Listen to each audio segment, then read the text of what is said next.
Greater Bengaluru ಪ್ರಾಧಿಕಾರ ಅಧಿಕೃತ ಅಸ್ತಿತ್ವಕ್ಕೆ ಬಂದಿದೆ. 5 ಪಾಲಿಕೆಗಳಾಗಿ ಬೆಂಗಳೂರನ್ನ ವಿಭಜನೆ ಮಾಡಲಾಗಿದೆ.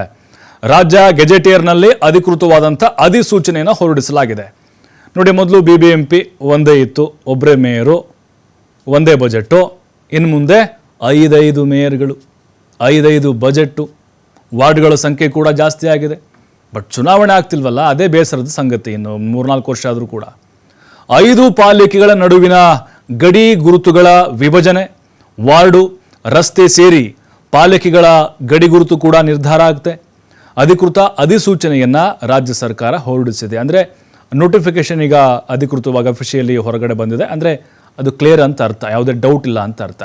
ಇನ್ನು ಹಾಗಾದರೆ ಯಾವುದು 5 ಪಾಲಿಕೆ? ನೋಡಿ, ಬೆಂಗಳೂರು ಪಶ್ಚಿಮ ನಗರ ಪಾಲಿಕೆ 1, ಬೆಂಗಳೂರು ದಕ್ಷಿಣ 2, ಅದಾದಮೇಲೆ ಬೆಂಗಳೂರು ಉತ್ತರ ನಗರ ಪಾಲಿಕೆ 3, ಅದಾದ ಮೇಲೆ ಬೆಂಗಳೂರು ಪೂರ್ವ ನಗರ ಪಾಲಿಕೆ 4ನೇದು.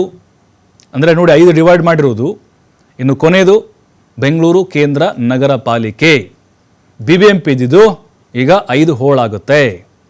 ಅದು ಆ ಗಡಿ ಗುರುತಿಸುವಂಥ ಕೆಲಸ, ಅಂದರೆ ಯಾವ್ಯಾವ ವಾರ್ಡು ಯಾವ ವ್ಯಾಪ್ತಿಗೆ ಬರಬೇಕು ಅದೆಲ್ಲವೂ ಕೂಡ ಇನ್ನೂ ಬಹಳ ಕೆಲಸ ಮಾಡಬೇಕು ಅಧಿಕಾರಿಗಳು ಮತ್ತು ಸರ್ಕಾರ ಕೂಡ.